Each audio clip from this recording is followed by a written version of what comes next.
શ્રી સ્વામિનારાયણ ભગવાનની જય. અક્ષર પુરુષોત્તમ મહારાજની જય. ગુણાતીતાનંદ સ્વામી મહારાજની જય. ભગતજી મહારાજની જય. શાસ્ત્રીજી મહારાજની જય. યોગીજી મહારાજની જય. પ્રમુખ સ્વામી મહારાજની જય. મહંત સ્વામી મહારાજની જય. પ્રમુખ સ્વામી મહારાજ હર હંમેશ એમના આ બંને ગુરુજનો શાસ્ત્રીજી મહારાજ અને યોગીજી મહારાજને પ્રસન્ન કરવાનું તાન રાખીને જ પ્રવર્તેલા. સ્વામી બાપાની સ્તુતિ ગાતા આપણે રોજ સવાર સાંજ ગાઈએ છીએ. શાસ્ત્રીજી ગુરુ યોગીજી ઉભયની કૃપા તણુ પાત્ર છો. સ્વામી બાપા શાસ્ત્રીજી મહારાજ અને યોગીજી મહારાજ બંનેની કૃપાના પાત્ર બનેલા. કારણ કે તેઓએ આ બંને ગુરુઓની આજ્ઞા અનુવૃત્તિનું પાલન કરીને તેઓને યથાર્થ રૂપમાં રાજી કરેલા. તેઓની ઉંમર જ્યારે 18 વર્ષની હતી અને આપણે બધા સુવિદિત છીએ કે સ્વામી બાપા પોતે ચાણસદની અંદર શાંતિલાલ તરીકે હતા અને બધા મિત્રો સાથે તેઓને ક્રિકેટના સાધનો લેવાની ચર્ચા ચાલતી હતી અને બધાએ મળીને નક્કી કર્યું કે આ સામગ્રી લેવા માટે શાંતિલાલ એ વડોદરા જાય અને સાધનો ખરીદી લાવે. તે વખતે સ્વામી બાપા તેઓના બાળપણના મિત્ર શંકરલાલને લઈ અને વડોદરા જવા તૈયાર જ થયેલા.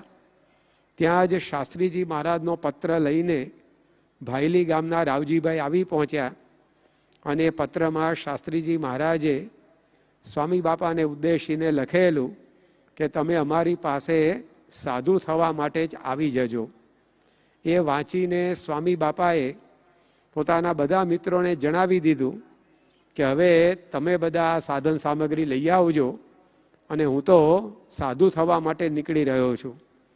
આ સાંભળીને બધાને ધ્રાસકો પડ્યો. કારણ કે સ્વામી બાપા જેવા મિત્ર એ સૌના વહાલા, સૌને એમની પાસે રહેવું ગમે, એ ચાલ્યા જાય કોઈને પોસાય એવું નહોતું. એટલે બધાએ સ્વામી બાપાને કાકલુદી કરી, કોકે વિલંબથી જવા માટે આજીજી કરી. પરંતુ સ્વામી બાપા માટે પોતાના ગુરુનું વચન એ વેદ વાક્યથી ઊંચું હતું. એટલે સ્વામી બાપાએ તો પોતાનો નિર્ણય એ અફર રાખ્યો અને એક પત્રના આધારે સ્વામી બાપા પોતે એ સાધુ થવા માટે ચાલી નીકળ્યા. તો ગુરુની આજ્ઞામાં વર્તવાનું કેટલું બધું તાન. દિવાળીના આડે માત્ર 4 જ દિવસ બાકી હતા. સ્વામી બાપાએ ગૃહ ત્યાગ કર્યો. એ તારીખ 7 નવેમ્બર 1939નો દિવસ, આસોવદી એકાદશીની તિથિ. અને 4 જ દિવસ પછી દિવાળી, બેસતા વર્ષના દિવસો આવી રહેલા.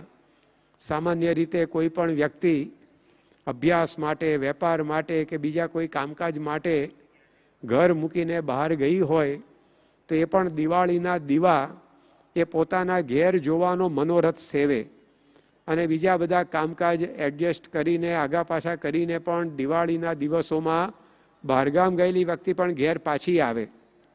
ત્યારે પ્રમુખ સ્વામી મહારાજે એ દિવસોમાં પોતાના ઘરનો ઉંબરો, ગામનું પાદર એ સદાને માટે છોડી દીધું. એકવાર સ્વામી બાપાને સંતોએ પૂછેલું કે બાપા આપને 4 જ દિવસ દિવાળીના બાકી હતા તો એમ ન થયું કે આપણે દિવાળી ઘેર કરી અને પછી સાધુ થવા માટે જઈએ? ત્યારે સ્વામી બાપા હસતા હસતા બોલેલા કે આપણે તો ગુરુની આજ્ઞામાં જ દિવાળી આવી ગઈ.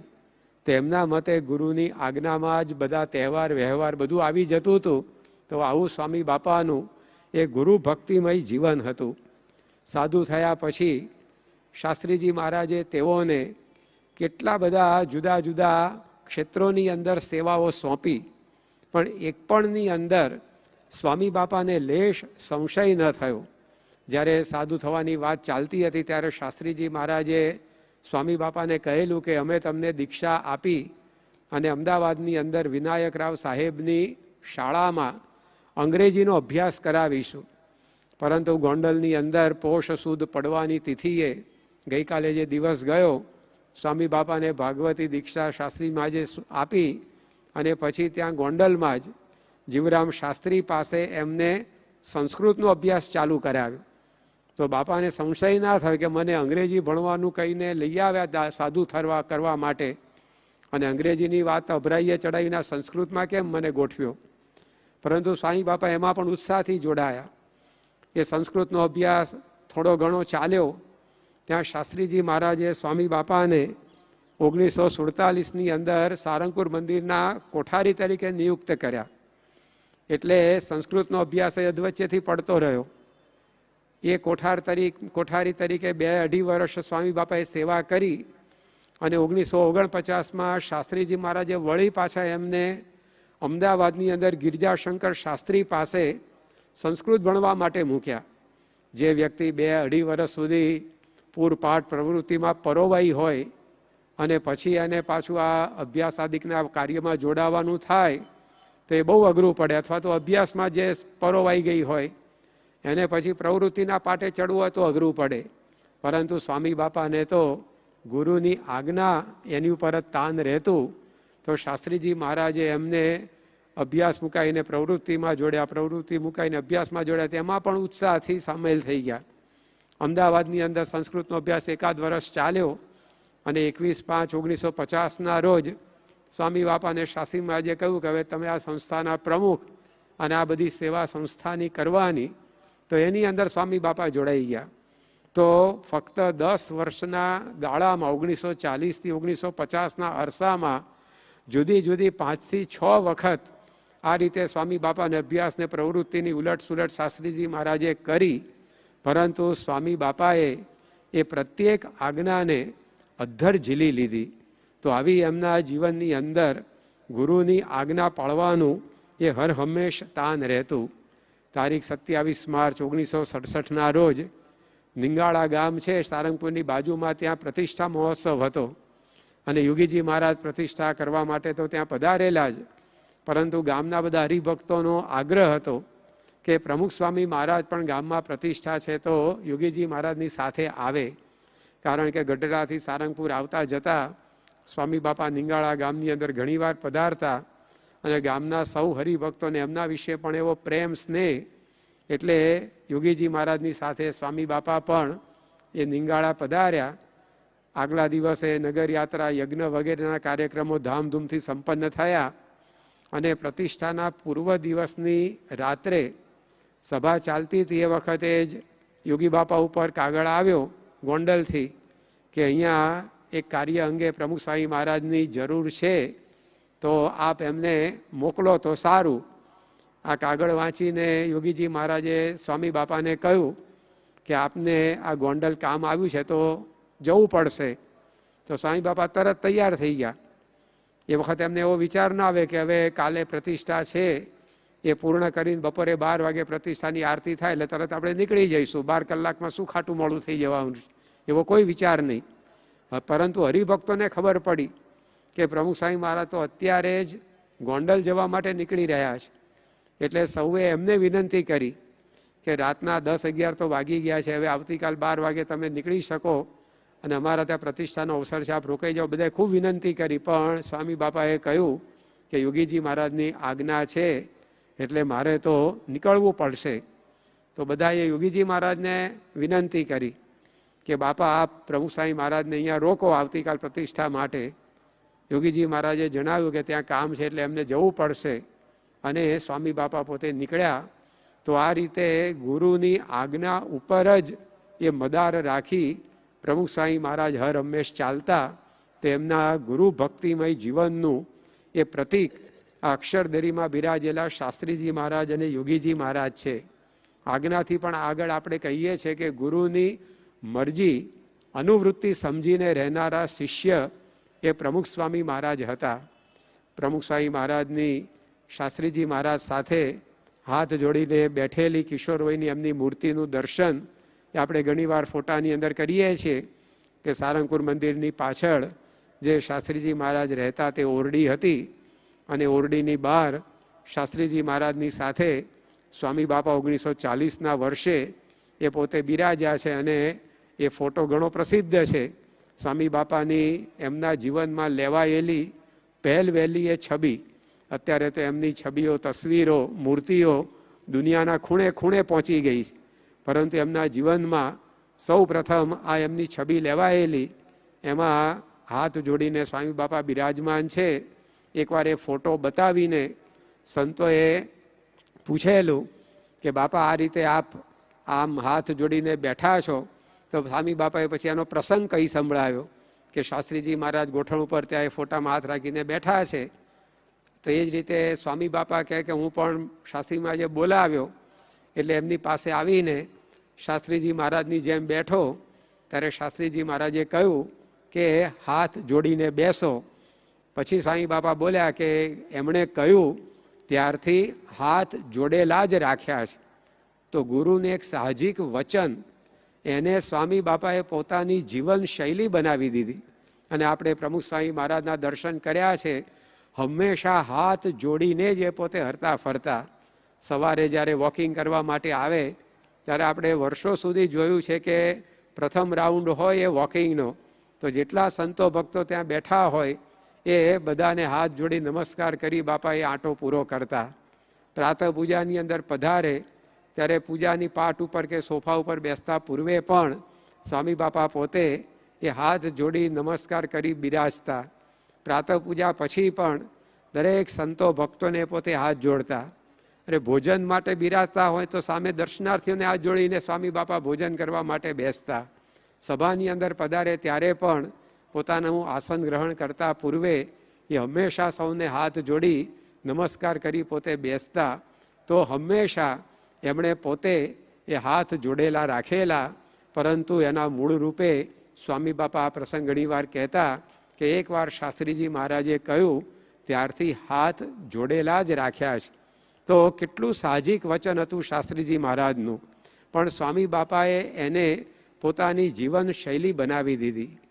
તારીખ 6 ફેબ્રુઆરી 2003ના રોજ જ્યારે દિલ્હીમાં શિખરબદ્ધ મંદિરની પ્રતિષ્ઠા થઈ, એની સભાની અંદર તત્કાલીન મુખ્યમંત્રી નરેન્દ્રભાઈ મોદી, જે અત્યારે ભારતના માનનીય વડાપ્રધાન શ્રી છે, એમણે પોતે સ્વામી બાપાના એક જીવન પ્રસંગનો ઉલ્લેખ કરીને કહેલું કે યોગીજી મહારાજે તો સહેજે સહેજે વાત કરી હતી કે મંદિર યમુનાના કાંઠે કરવું છે, પરંતુ એક ગુરુનું સાધારણ વચન, સાહજિક વચન, એને પણ પ્રમુખ સ્વામી મહારાજે ઝડપી લીધું અને આજે આ મંદિર આપણે તૈયાર થયેલું જોઈએ છીએ. આમ કહીને એમણે વાત કરેલી કે ऐसा शिष्य कहाँ जो गुरु के एक साधारण से वचन को अपने सिर पर चढ़ाकर उसके लिए अपनी पूरी जिंदगी खपा दे, પોતાનું આખું જીવન હોમી દે ગુરુને એક સહજ વચન સાકાર કરવા માટે. પણ તો એવા શિષ્ય ક્યાં છે એમ કહીને પ્રમુખ સ્વામી મહારાજને તેઓએ આદર્શ ગુરુની સાથે આદર્શ શિષ્ય તરીકે પણ ઓળખાવેલા. તો આ સ્વામી બાપાની જીવન શૈલી હતી કે ગુરુની અનુવૃત્તિ એને પણ પોતે હર હંમેશ એ ઝીલી લેતા, એને પોતાનું જીવન બનાવી દેતા, એને પોતાનું કર્તવ્ય, પોતાનું જીવિતવ્ય કરી દેતા અને એ પૂરું ન થાય ત્યાં સુધી એ પોતે મંડ્યા રહેતા. તો આ પ્રકારે પોતાનો કોઈ વિચાર નહીં, ગુરુના વિચારથી જ એ આગળ વધવાનું. એકવાર સ્વામી બાપા બોલેલા કે હું શાસ્ત્રીજી મહારાજની મરજી જોઈને જ પગલું ભરતો. તો આ પ્રકારની એમની આ ગુરુ ભક્તિ સભર જીવનશૈલી હતી. તારીખ 8 નવેમ્બર 2015ના દિવસે સ્વામી બાપા સારંગપુરની અંદર બિરાજતા હતા અને એ વખતે સંતો સ્વામીશ્રી સાથે વાર્તાલાપ કરતા હતા. એમાં કોકે કહ્યું કે બાપા આપ ઘણીવાર કહો છો કે યોગીજી મહારાજથી આપનો વિચાર કદી જુદો પડ્યો. હજી તો પેલા સંત આમ પડ્યા સુધી બોલ્યા, ત્યાં છેલ્લે નથી શબ્દ સ્વામી બાપાએ સામેથી જુએ દીધો કે યોગીજી મહારાજથી મારો વિચાર કદી જુદો પડ્યો નથી. એમ સ્વામી પોતે નથી શબ્દ બોલીને વાક્ય પૂરું કર્યું. તો 2015 એટલે કે એમના જીવનના છેક છેલ્લા શ્વાસ સુધી એ ગુરુની અનુવૃત્તિ અનુસાર જ પ્રમુખ સ્વામી મહારાજે પ્રત્યેક પગલાં ભરેલા. તો સ્વામીશ્રીની આવી ગુરુ ભક્તિ સભર એ જીવન શૈલી હતી. જ્યારે 47-48ના અરસાની અંદર સારંગપુરની મંદિરની બહાર જે પુલ બાંધવાનો હતો અને એ વખતે સ્વામી બાપા પોતે મંદિરના કોઠારી તરીકે કાર્ય કરતા, એમને મંદિરની આર્થિક પરિસ્થિતિનો અંદાજ, એમને સારંગપુરની અંદર આવતા જતા હરિભક્તો ભાવિકોની સંખ્યાનો ખ્યાલ, એટલે એમણે અને અર્જુનભાઈ ચાવડા કરીને એ વખતે એન્જિનિયર તરીકે સેવા આપતા હરિભક્ત હતા, બંને નક્કી કર્યું કે આપણે આ જે પુલ બાંધવાનો છે નદી ઉપર, તો એ 16 ફૂટ પહોળો કરીએ તો પણ એક વાહન આવે અને એક વાહન જાય, અને આટલું તો અહીંયા પૂરતું થઈ રહેશે. અને ગણતરી બિલકુલ બરાબર જ હતી. પરંતુ શાસ્ત્રીજી મહારાજને જ્યારે આ વાત કરી ત્યારે શાસ્ત્રીજી મહારાજની રુચિ એ 24 ફૂટ પહોળો પુલ કરવાની જણાઈ, તો સ્વામી બાપાએ તત્ક્ષણ પોતાનો નિર્ણય એ ફેરવી દીધો. તો આ રીતે પોતાનું ગણતરીબદ્ધ આયોજન હોય, પરંતુ એને પણ ગુરુના વચને એ સ્વામી બાપા પોતે બદલી દેતા. તો આજ્ઞા અને અનુવૃત્તિ એના આધારે એ સ્વામીશ્રીનું આખું જીવન એ ચાલતું. એની સાથે એમને પોતાના ગુરુ શાસ્ત્રીજી મહારાજ, યોગીજી મહારાજ વિશે અત્યંત દિવ્ય ભાવની દ્રઢતા. જ્યારે અટલાદરા મંદિરના નિર્માણની સેવામાં સ્વામી બાપા પરોવાયેલા, ત્યારે આપણે પ્રસંગ જાણીએ છીએ કે એમના શરીર ઉપર ચૂનાની ગરમી લાગવાને કારણે લાલ લાલ બધા ચકામાં ઉપસી આવ્યા. અને શાસ્ત્રીજી મહારાજ પાસે પોતે જાડેશ્વર પહોંચ્યા. ત્યારે શાસ્ત્રીજી મહારાજે સ્વામી બાપાના શરીર પર હાથ ફેરવ્યો. એને લીધે સમય જતા એ બધા લાલ ડાઘા ચાઠા બધા દૂર થઈ ગયા. પરંતુ આ પ્રસંગનું વર્ણન કરતા સ્વામી બાપા એમની રોજનીશી એટલે કે ડાયરીમાં એવું લખે છે કે પોતે એટલે કે શાસ્ત્રીજી મહારાજે પોતે પોતાના મંદવાડનું નિમિત્ત ઊભું કરી મને સેવામાં બોલાવી મારો રોગ અને ડાઘ કાઢી નાખ્યા, એવી દયા કરી. શાસ્ત્રીજી મહારાજે પોતાને બોલાવ્યા, કારણ કે શાસ્ત્રી મહારાજ પણ જાડેશ્વરમાં બીમાર હતા અને એક ઝંખતા હતા કે જો અહીંયા નારણદા આવે અને ભક્ત ચિંતામણી સંભળાવે તો સારું થઈ જાય.